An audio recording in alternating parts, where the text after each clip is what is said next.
तुमच्या तुम्ही शोधा ते मी काय वैयक्तिक बोलणार नाही, कारण वैयक्तिक बोलायचा काही अधिकार नाही. ते प्रवचन सांगते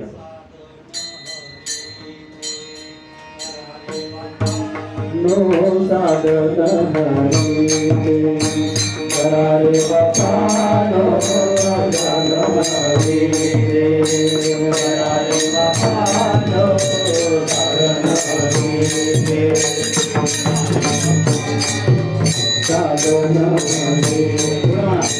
धनी करनी तो करुणा धनी करनी करुणा जिने में सब माया मारी आत्मा जिने में सब माया मारी आत्मा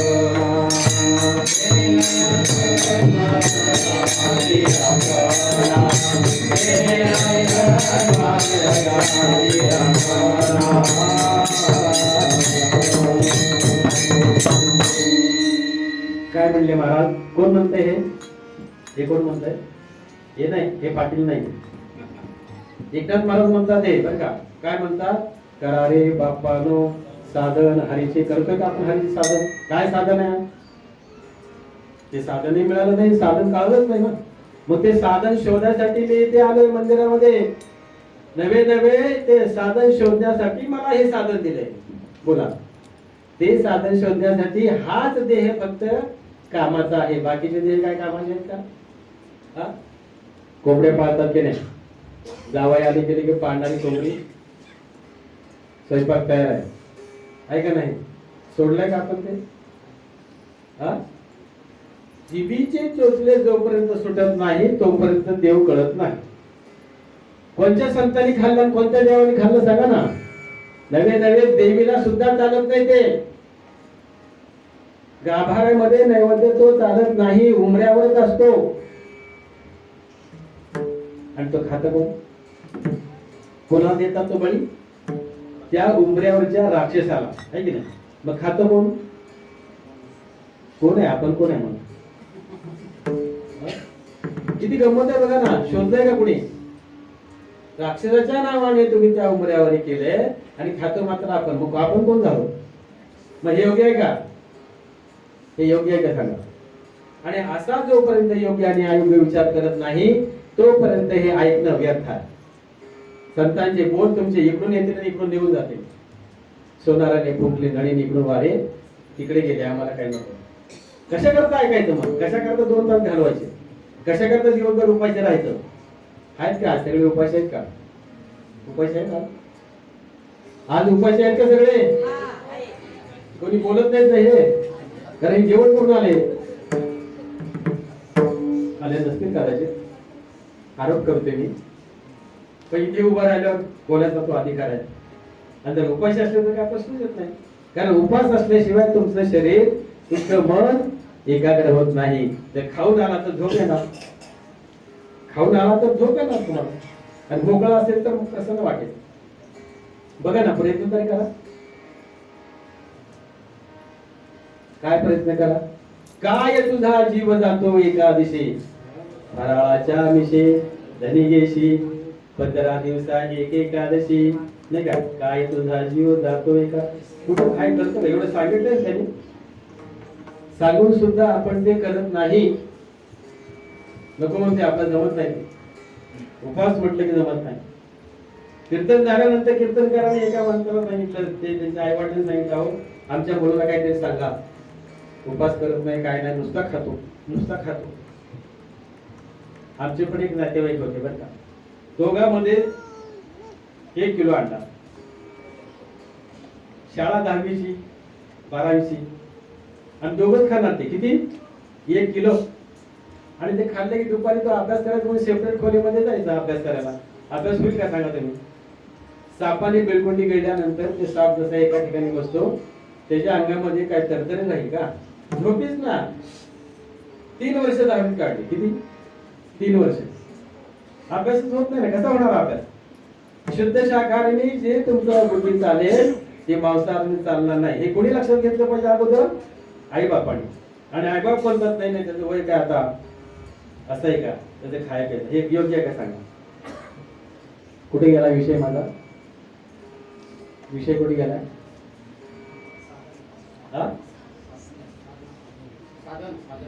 साधन. मग ते साधन आपल्याला पाहिजे. जे साधन नामदेव महाराजांना विसोबा घेताना दिलं ते साधन आपल्याला पाहिजे का नको? पाहिजे की नाही? कुठे मिळेल? शोधाशोध चालू आहे का? शोधाशोध चालू आहे का? आणि जर चालू असेल तरच येऊन उपयोग आहे, लक्षात ठेवा. निष्कारण कशाला त्रास देता इंद्रियाला? ते साधन पाहिजे मला. स्वामी विवेकानंद प्रत्येक कीर्तनकाराला विचारायचे, देव जगात आहे का? तुमची भेट झाली आहे का? आणि माझी ओळख करून देणार का? कीर्तनकार म्हणजे काय पण प्रश्न विचारतो का? तिकडे पण तो प्रश्न चुकीचे होते का? कीर्तन ऐकल्यानंतर प्रश्न तयार झाला पाहिजे आपल्या मनात की खरं तुम्ही जे सांगता ते काय आम्हाला पाहिजे हो? एवढे एकादशी झाला, एवढे मी उपास केले, एवढे तीर्थ केले, एवढे उपाय व्रतविकले केले, ते नाही मिळाले मला अजून. ते निर्देश आहे, ते ज्ञान इथे नाही, ते ज्ञान वेगळं आहे. ते ज्ञान पैगा बरवे जरी मनी या नावे तरी संताया बदावे सर्वस्वेशी सर्वस्वाणी संताला बसायचं म्हणजे काय? त्या संतांचे काय पाय दाबत बसायचे? त्यांना काय आंघोळीचं पाणी जेवण करायचं? संत संत म्हणजे ते देहाने नाही तर ते ज्ञान आहे. ते ज्ञान जर तुम्हाला प्राप्त झालं तर तुम्ही पुढच्या वर्षीपासून तुम्ही कोणी सुद्धा इथे येऊन कीर्तन करेल. बाहेरची कीर्तनकार बोलायची गरज राहणार नाही. हरी प्राप्तीसी उपाया, हरी प्राप्तीसी उपाया, हरी प्राप्तीसी उपाया,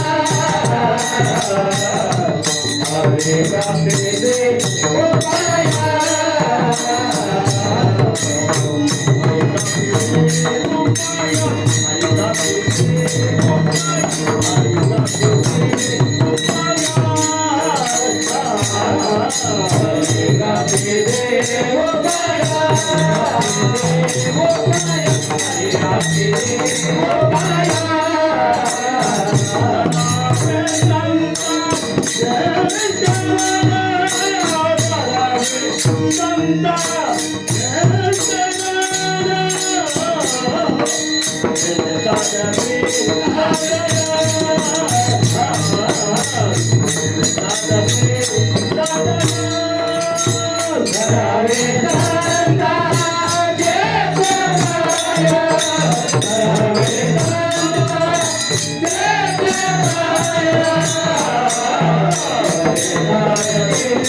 हरी प्राप्त करायचं असेल, हरी प्राप्तीशी उपाय काय आहे?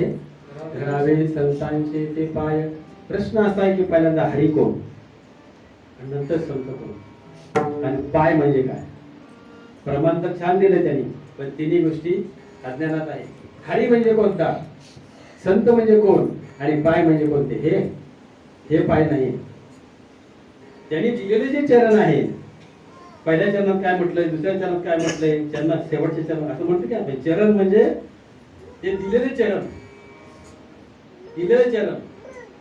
आणि संत म्हणजे ते ज्ञान अनादिकालापासून जे आलेलं आहे ते संत, ते ज्ञानाला संत ही पदवी आहे, लक्षात ठेवा. आणि हरी प्राप्त आहे का? प्राप्त करायचं आहे. तुम्ही दिले प्रमाण म्हणून सांगतो, हरी प्राप्त आहे का? प्राप्त करायचं आहे. प्राप्तच आहे ना, हरी प्राप्तच आहे. आता मी कोणाच्या जीवावर बोलतोय? हरीच्या. तुम्ही कोणाच्या जीवावर बसलाय? मग त्याला काय प्राप्त केलं का? तुम्ही प्राप्त करायला गेलते का कुठे? तो प्राप्तच आहे ना. हरी प्राप्तच आहे. आपला गैरसमज दूर करायचा आहे, आपलं अज्ञान घालवायचंय. आपण आता पंढरीला चाललो. आजच समजा आपण गेला असतो, आपल्यामध्ये तर तो हरी नसता या शरीरामध्ये, तर पंढरपूरला गेला असतो का आपण? मग कोण हरी? तुझी या सत्तेने वेदासी बोलणे, तुझे या सत्तेने वेदासी बोलणे, तुझे या सत्तेने वेदासी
ऐसा तू ब्रह्मांडाचा धनी, तुझ्या सत्तेने वेदाशी बोलणे, सूर्याशी चालणे.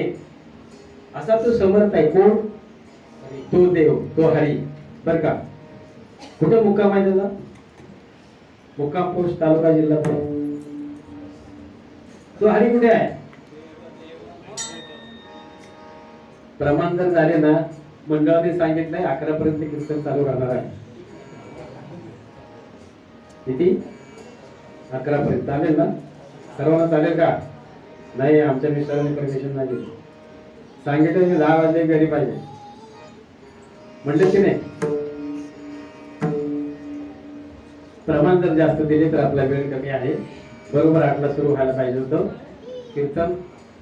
2 तास तरी कमी केले पाहिजे. प्रवचन 1 तास, हरिपाठ 1 तास, हे ठरलेल्या वेळा आहे. पण आज एकादशी आहे ना. एकादशी, जागरण, हरिपूजन, नामस्मरण आज आहे की नाही आजच्या दिवसाला. तसं केलं पाहिजे. वेळ कमी आहे. बोलायला तर फार आहे. एवढं बोलायला आहे. समुद्र आहे ना अख्खा. समुद्र अख्खा 71% पाणी, 29% जमीन आहे. एवढं ज्ञान आहे. किती घ्याल तुम्ही? जेवढं घ्याल तेवढं थोडं आहे. त्यांना जे येतं ते मला येणार नाही, मला जे येतं ते त्यांना येणार नाही. अभ्यास तसं वेगळं आहे नाही. पण सगळं घ्यायचं का आपण? अख्खं समुद्राचं पाणी. सकाळी उठल्यावर अनेक रस्ते दिसतात. सगळ्या रस्त्याने जाता का तुम्ही? तुमच्या शेतात 100 पोते झाले, सगळे घरी ठेवता का? मग काय करायचं? एवढं सार काढायचं आहे. आपण आलो कुठून, काय करायचंय, कुठे जायचंय, या 3 प्रश्न उत्तर सापडली. या जन्माचं सार्थक झालं. हा जो देह दिलाय, तिथे इंद्रिय, हात, पाय, कान, डोळे, मग बोलाय वचन, जेणे तू जोडशे नारायण.